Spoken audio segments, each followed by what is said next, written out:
Thursday or next Monday or Tuesday, then I'm going to be out for about 3 weeks. Give I'd like to call to order this meeting of the Public Works Committee for the City of Rapid City for Tuesday, July 11th, 2017. First order of business is roll call and determination of quorum. Drew. Here. Solomon. Here. Modrick. Here. Roberts. Here. Nordstrom. We have a quorum. Thank you, Brenda. Now we have the adoption of the agenda. Move to adopt. It's been moved by Nordstrom and seconded by Modrick to adopt the agenda. All in favor, say aye. Aye. Opposed, same sign. It is adopted. Okay, this is a time for general public comment, a time for members of the public to discuss or express concerns to the committee on any issue not limited to items on the agenda. Action will not be taken at the meeting on any issue not on the agenda except by placement on the agenda by unanimous vote of the aldermen present. And I have no forms asking for comment. So with that, general public comment is closed. Now we're on to consent items, items 1 through 17. And we have no public comment forms. So public comment is closed. Any items that the committee would like to remove? Move to approve. Oh, hold on, Jason. Excuse me, sorry. Jason? Thank you, Madam Chair. If I could pull item number 10, please, and 17.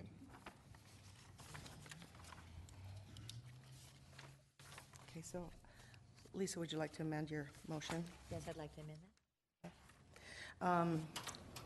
Move to approve the remainder of the consent items with removal of 10 and 17. Lisa seconded. Oh, second. Yeah. Nordstrom. Lisa moved. Nordstrom seconded. All in favor, say aye. Aye. Okay. The motion passes. Okay. So we're on to item 10. Agreement between City and Dr. Andrew J. Severson concerning Track 2 and Track 4 of Pineview Terrace and clarifying 1993 agreement concerning assessments for Park Drive. And we'll go to Jason. Thank you, Madam Chair. If I can direct a question to city staff. Yeah, And go ahead. I'm not sure whether Dale or Joel, but can you, one of you, maybe it's you, Dale, I'm not sure. Oh, Carla's here. Maybe it's Carla. Carla Cushman from the City Attorney's Office.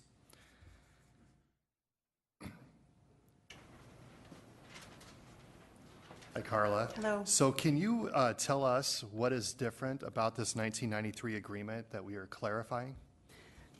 Well, the 1993 agreement, basically it imposed future costs for the homeowner's cost of building Park Drive. It deferred those until the future when he platted. The agreement today, there were several concerns and questions and disputes about how that agreement was interpreted between the city and the property owner, and we've been engaged in conversations with the property owner for probably 3 or 4 years about what the 1993 agreement means.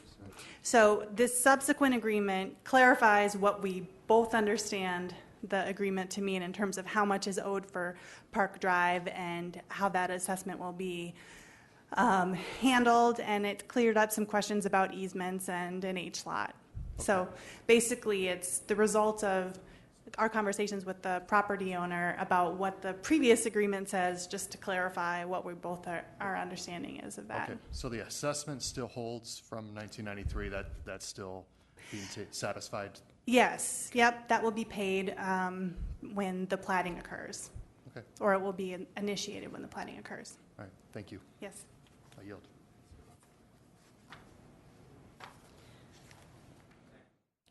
Motion by Nordstrom to approve, second by Roberts. All in favor say aye. Aye. All opposed, same sign. Motion carries. Okay, now we're on to item number 17. Authorize Mayor and Finance Officer to sign contract with Coca-Cola Bottling Company High Country to provide hot and cold beverage services at Rapid City Recreation Facilities from October 1st, 2017 through September 30th, 2020.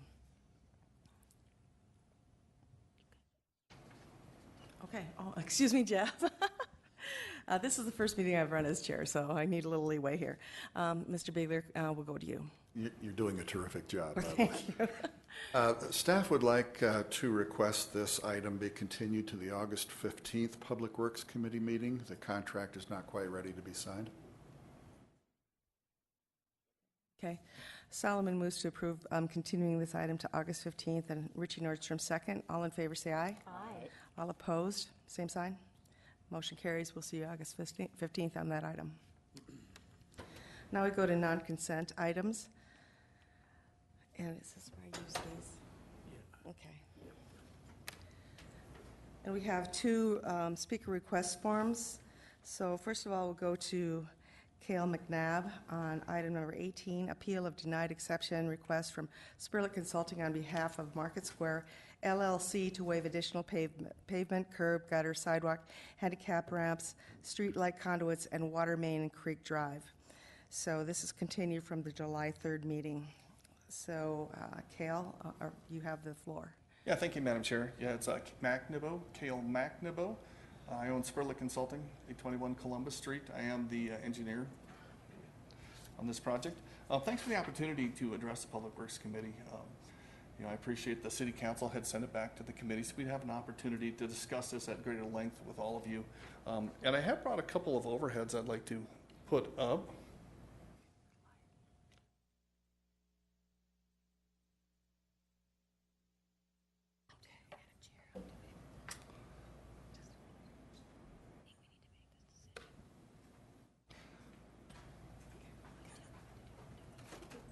Oh, thanks, Dan. So what we see, the subject property we're talking about is X'd out here. This is Creek Drive, current Creek Drive alignment. You'll notice there's an offset intersection. St. Patrick Street and Campbell for reference. The variance request we've made is to improve Creek Drive in this location. And that's basically the surfacing on Creek Drive. There's a number of reasons why I propose that, the variance to these improvements at this point. And the biggest one is undoubtedly the alignment of Creek Drive. I'll zoom in on that in just a minute and give you a better idea of how offset the intersection is. But I would like to point out that south of St. Patrick Street, we have an 80-foot wide right-of-way, and it's currently built to the standard. Now, the 100-foot would be required for this level of street, but 3 lanes are required right now, 3 lanes of asphalt and curb and gutter. You'll see that this location, Creek Drive, is built to that standard. As we get north of St. Patrick Street, there's currently a 20-foot asphalt surface, and there's not sufficient right-of-way. North of East St. Patrick Street, we have 66 feet of right-of-way. The platting of this property would require some additional right-of-way dedication here. But what it does, the construction of St. Patrick Street, or of Creek Drive north of St. Patrick Street at this point, is going to create an offset, and it's going to exacerbate the offset intersection that we see.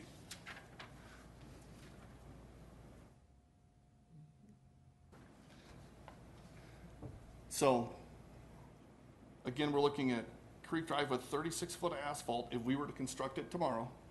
This is the existing Creek Drive south of St. Patrick Street, built to city standard, in 80-foot of right-of-way, 36-foot of asphalt, and when you look at it, you're looking across the street at a car sales lot. Now, what I'd like to emphasize is if we construct 36-foot of pavement here, the turning movements that would be required when we center this street up in the right-of-way, you're looking at a turning movement that looks like that to go up Creek Drive. Again, if you're going to cross St. Patrick Street, the turning movement is that. Now, I think everybody would like to ultimately see Creek Drive built. The premise of this debate is that without the right-of-way secured, now is not necessarily the time to be building Creek Drive to full street standard, knowing that this is not ultimately the intersection that's in the best interest of the public. You know, we try to get intersections that come together at a 90 so that when you're parked in this location, you can see where you're supposed to go. When you have to cross that far to be able to travel north on Creek Drive, you're creating an intersection that's just not, it's not harmonious. We bring intersecting streets in at 90-degree angles so we can make it easy on the driver to safely traverse the intersection. So what I propose is that we need further study to realign the intersection. Now, ultimately, the city would acquire 10 additional feet here and here, and then have 100 foot of right-of-way. But that the ultimate alignment of Creek Drive would then look more like this, where you would be able to drive straight across before entering the S-curves and continuing on this alignment. So the curve would happen further up here as the right-of-way is acquired. What we hope to avoid is the condition where we essentially build this intersection knowing that it's not the long-term solution, that it's going to either north of Creek Drive or south of Creek Drive, knowing that in the not too distant future, you'd have to rip out the road. So we build a brand new road knowing that it's a throwaway as soon as the right-of-way is required. You know, I would propose that a better solution is that we figure out the right-of-way situation, that the city acquire the right-of-way and to construct it in the correct location. And that's the purpose behind our request for having this sent back to Public Works. I could more thoroughly kind of explain the premise of our exception request. And it's not so much that we don't want to see Creek Drive built, it's that we want to see Creek Drive built ultimately where it's supposed to go. And with that, I guess I'd like to turn it over to the owner, Mr. Lettner. I will call him up. Thank you. Could you stand by for questions? Oh, for sure. Thank you. Next up is Jim Lettner.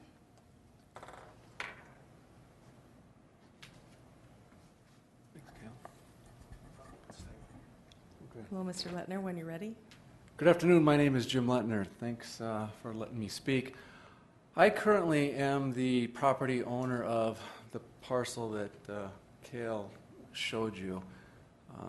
Myself and two other partners are looking at doing an affordable housing complex on the north half of, thank you, Cale, on the north half of this property. That partnership I will own 1/3 of. I currently own all of this land that was platted in 1979 or something.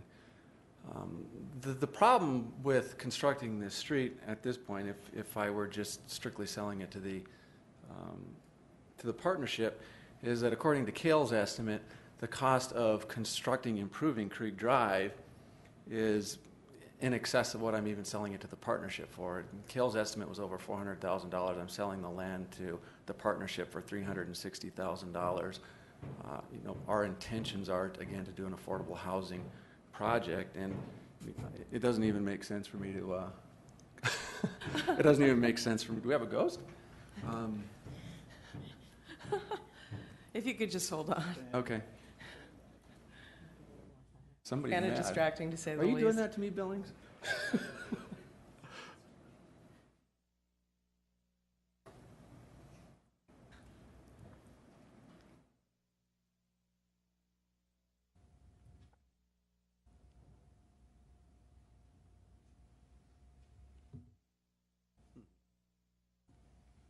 All right.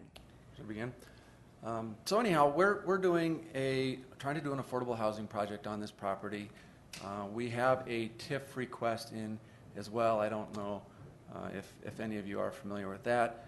Our first meeting is going to be this week.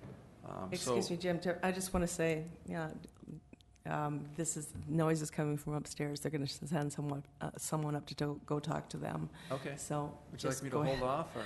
No, just go ahead. We can Go for it? concentrate on what you're Okay. saying. At the same time as this plat, we've got a TIF going through, and for the most part, the TIF is to hold our rents down as much as possible. Our affordable housing project is not one that most people typically think of as an affordable housing. We're looking at some city assistance as well as a loan from the state. Most people associate affordable housing with basically federal dollars that are administered through the state. They're tax credits and usually a voucher system for the tenants. We're doing something quite a bit different than that. We don't have the flexibility that all the federal dollars allow us. Managing our costs on this project is key to keeping this thing affordable. That's basically just what I wanted to say. There's a little bit of difficulty because we got the TIF going in this direction, we got the plat going in this direction, and we're having a little bit of a hard time getting a conversation with the decision makers about all the things that are going on at the same time. And it's not that I in particular am unwilling to participate in the improvements to Creek Drive, but what it is, in my opinion, unfair is that we're being asked to do all of the improvements. The costs are in excess of what I'm even selling the property for, and quite frankly, I don't even need Creek Drive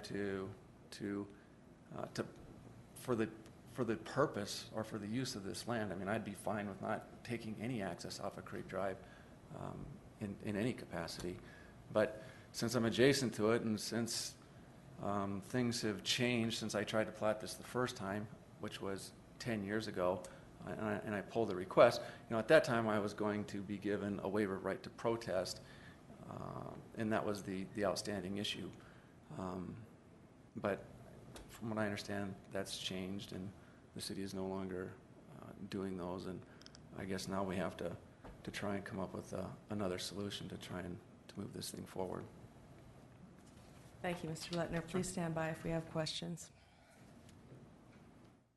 Public comment is now closed on non-consent items, and we'll go to the council for comments or questions. Jason Solomon. Madam Chair, I'm going to be abstaining from the vote as a business relationship, one of the partners of the project. Okay, thank you. Lisa Modrick.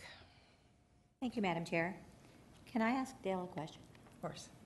Dale, in looking at the drawing, and I also saw where Campbell kind of is an offset, maybe a little bit, unless that's not accurate, but when we're moving development into street zones that are offset, what is our normal procedure for other developers?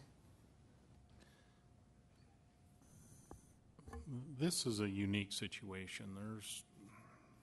Rarely is there a situation where there's this much offset in a street intersection. With that being said, though, this offset isn't totally unacceptable. Cale, I think, did a good job of describing what the situation was and how an adjustment to the north might be necessary. I guess I would like to add that an adjustment on the south end would be an equal solution to the problem. So in effect, they could build North Drive or Creek Drive to the north, and then in the future, the city could realign it to the south so that the skew at that intersection is much less than it is today. So do we see any opportunity, because one of the things that Cale said is requesting the right-of-way maybe reviewed or designed so that there's a planned infrastructure along the lines of what you just said, because perhaps this needs to take place now. I don't know where the right-of-way is, where the car lot is. Do we have any right-of-way over there at all, where it would shift? No, that would have to be acquired in the future. Cale indicated there's a 66-foot right-of-way that exists there currently, and that's it. Our 5-year capital improvement plan does not have any funding set aside for improvements to Creek Drive or this intersection.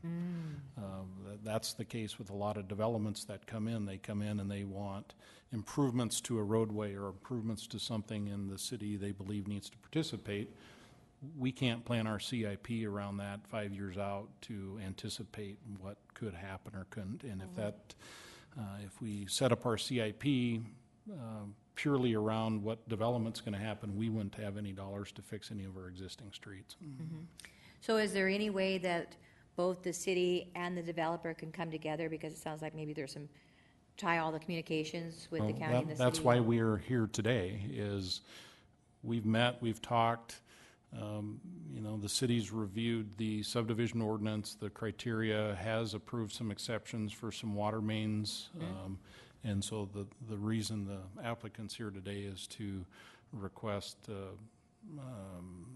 an appeal of the exception of everything else that was outstanding. And is there any way at all, because this is a primary spot, we need the affordable housing, it's a great location. Right now, it's just land that doesn't have any purpose until somebody does come and develop it with commercial and affordable housing. Is there any way at all that we can meet some of the needs that the developer has so that they can proceed forward, since it really isn't, it wasn't their problem that Creek is so offset? So can we take some form of responsibility and let this development go through, since at some point we're going to need to do Creek through, Creek Drive all the way through from south and north? That's certainly a decision that the city council can make. That's, once again, that's why this item is in front of you today, to make that decision. As far as staff's recommendation, Creek Drive something needs to be done to it. And the literal interpretation of our requirements is he's platting property adjacent to it, he's required to make those improvements. Thank you for that. Thank you right now. Okay. Thank you, Dale. Chair recognizes John Roberts. Thank you, Madam Chair. I'd like to make a motion to send this to council without recommendation and then hold the floor. Yes. If I can get a second. Second. Second. By Lisa Thank you Modrak. very much. I have a couple of questions for Dale Tech, if you wouldn't mind, Madam Chair. That would be fine. Dale, just a few questions. One, you're right, this is a very unique road, and even to the north on 44, we have the offset up there. So, you know, my gut feeling is acquiring easements on the property adjacent to them will probably be easier than acquiring it to the south on the other side of the road. But I had a question. Have we looked into the fact of acquiring any easements on Creek Drive other than the property we've got some easements on up where the new bridge was in? And then another question on that, is the bridge wide enough for 3 lanes? I believe the bridge is wide enough for 3 lanes. It's considerably wider than the 2-lane bridge that was there, but I'm not 100% certain of that. And no, obviously, we have not been out inquiring about acquiring right-of-way or easements for future needs for properties along that corridor. That typically comes when a project is imminent. We're not out negotiating easements for an unknown project in the future.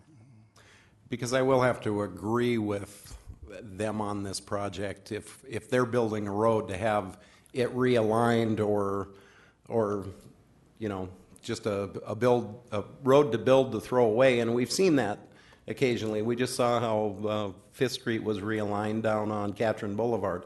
So we're putting money into infrastructure so we can put money into infrastructure again in a few years. So anyway, I think when this comes to council, I will probably be voting for the exception for them on this, but I do want it to go to council so everybody can discuss it. Thank you. I have a question, and I'd like the permission of the committee to ask a question of the owner. Thank you. Hello, Jim. Hello. So could you define your idea of affordable housing for me, and how many units will be there? Boy, that's a really good question, because affordable housing gets thrown around all the time, and Yes. it means a great number of things. For us, we are not going to take vouchers, which are the Section 8 vouchers that Pennington County gives out, their federal dollars, for low and very low income. To qualify for one of our apartments, a person is going to have to be steadily employed and be making $25,000 a year.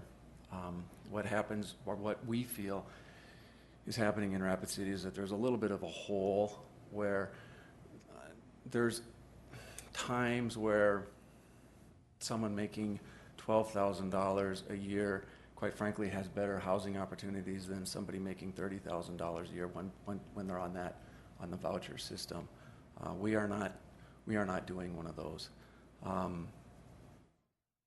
The number of units is 96. So, you know, in my opinion, it's a pretty substantial project to take on. More specifically, and I don't know how deeply you want me to go into this, we're looking at state financing. The state actually has a program with state dollars, they're not federal dollars, and to meet the requirements of their affordable housing, 50% of our tenants have to be at or below 120% of the median household income. In that case, so some of our tenants, a single tenant could be making as much as $45,000 to $50,000 a year. And in our thinking, what we're hoping is that we have a more balanced community than what most of us think of as affordable housing. In Pennington County, the vast majority of vouchers go to single moms and to seniors. They go to the people with the most acute need, and that's who tends to get them. In our case, and since we will be able to solicit students, for example, they will meet our income guidelines. Persons making less than $20 an hour will meet our guidelines. Even potentially starting firefighters, police officers, teachers. You know, those people will meet the state's guidelines. We're trying to have we're shooting for our one bedroom to be $660 a month, which it's a smaller unit, but it does have a washer and dryer, central air conditioning. It has a full kitchen. You know, the amenities that are necessary to have a decent apartment,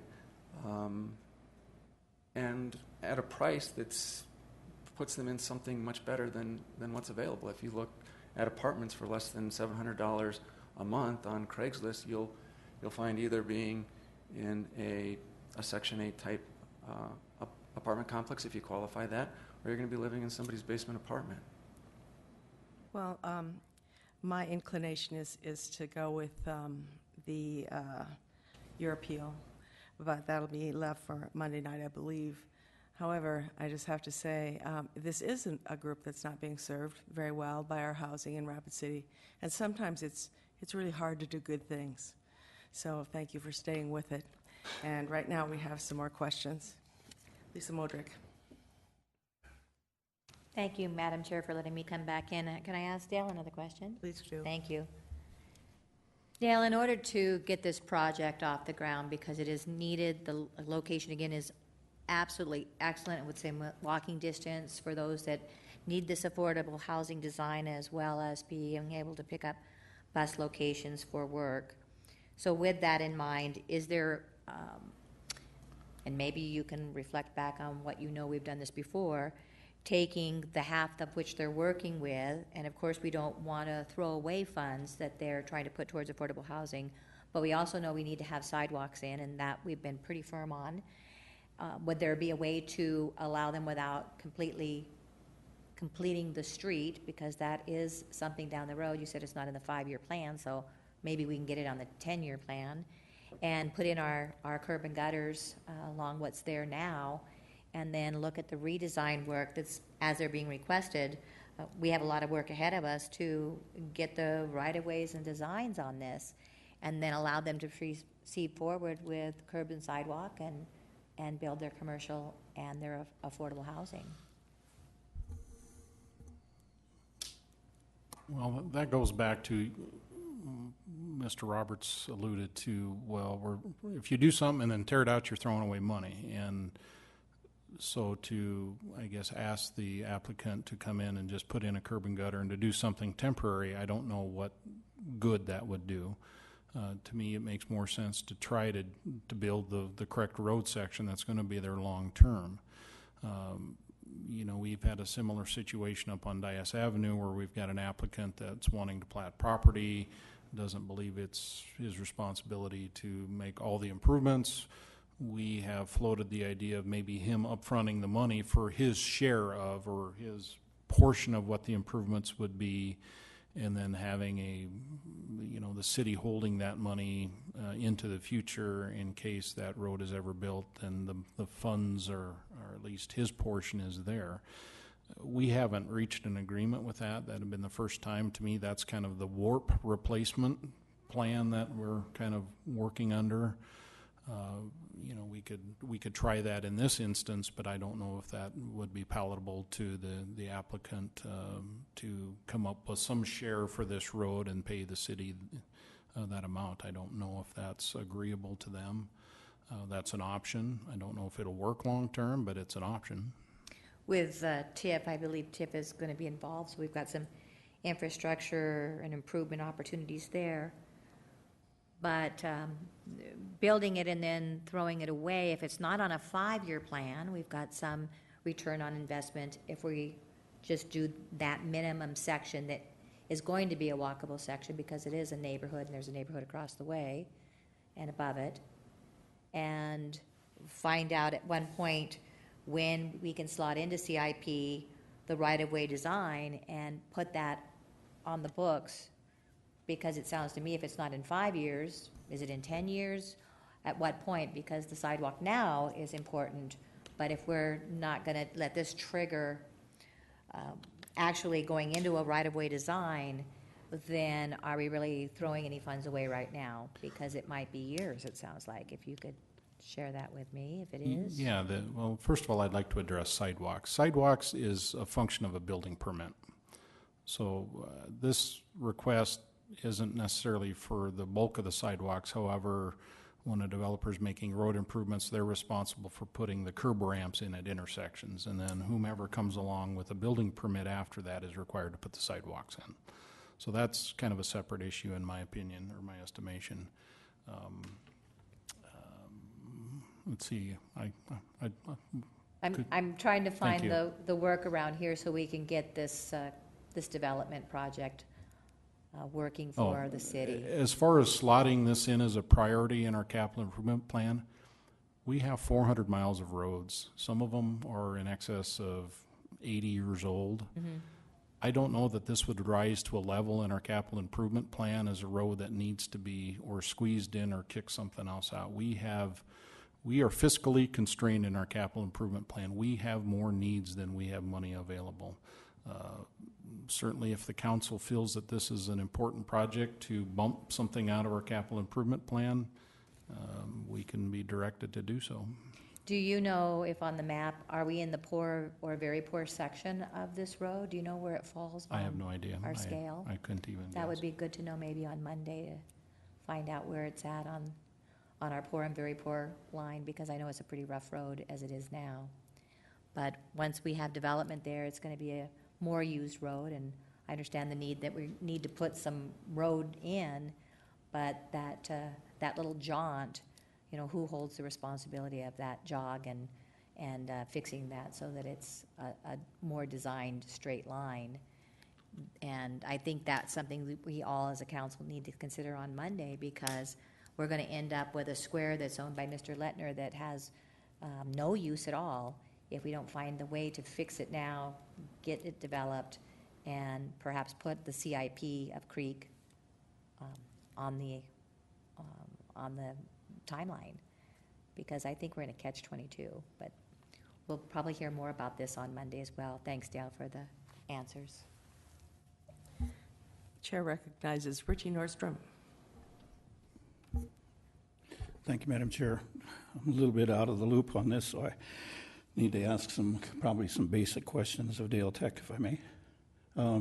Dale, on the alignment, did I hear you correctly say that there isn't that much of a concern with that much of a jog? Certainly it's a concern. Is it critical? Not necessarily. It's one of those things, we've got, I'll give you an example. Sheridan Lake Road over on West Main, Pizza Hut, Guard Camp, that intersection, it's about the same. Does it work? Yeah. Does it work real well? Probably not. There's not a large incidence of accidents there, and a lot of that has to do with the way the signal timing and the way the signal allows cars through that intersection. So, certainly as a temporary measure, the signal can be set up so it has a staggered timing so you don't have a lot of conflicts going through that intersection. That would be one way to mitigate the offset of the intersection. Today it functions fine. Once again, we don't have a large incidence of traffic accidents at this intersection due to the low volume primarily. And there's not a lot of through traffic. A lot of the stuff that's going south into the industrial park area typically goes up to St. Pat, goes east or west to other corridors. So it would be best to have it perfect, yes, but a lot of times that's not possible. They alluded to the fact that this property was platted in '79. I'm assuming Creek Drive with a 66-foot right-of-way was either on a section line or quarter line or something that dictated its location. And then when the stuff built to the south, after that, they took what they could get from whatever properties were south there, and that's why they don't line up. So it's not an ideal situation. It may never be perfect. We may never be able to get that intersection to align, but I don't believe that it is a huge concern. Is it concerning? Yes, but it's not. I won't say it's not a problem, but it's not a great problem that intersection's not aligned. Thank you, Dale. Have you had the opportunity to, have you had the opportunity to float this idea that's comparable to what you did with the Haynes Avenue developer, with this developer here? No, we haven't had those conversations. I'd like to see us have that opportunity, at least explore that opportunity, rather than sending this to the full council without recommendation. And then also, I'm one of those advocates that we need more sidewalks. And if I was reading the summary correctly, they're also asking to waive the street lights, et cetera, conduits. Am I correct on that as well? That's correct. That's something I believe we need to take a strong look at, because my next question is, if this developer does not put this in, then it goes to CIP. Am I correct on saying that? Yes, it'd be no different than any of the other improvements that they're asking for an exception on. So what that means to me is that the taxpayers have to pick this up instead. Correct. Thank you. I'll yield. The motion on the floor is to continue this to council without recommendation. All in favor, say aye. Aye. Those opposed? Aye. Oh. One no vote from Richie Nordstrom. So the motion is approved. To adjourn. Second. Okay. Move to adjourn by Richie, second by Roberts. Thank you all for your patience. All in favor, say aye. Aye. Those opposed? We're adjourned.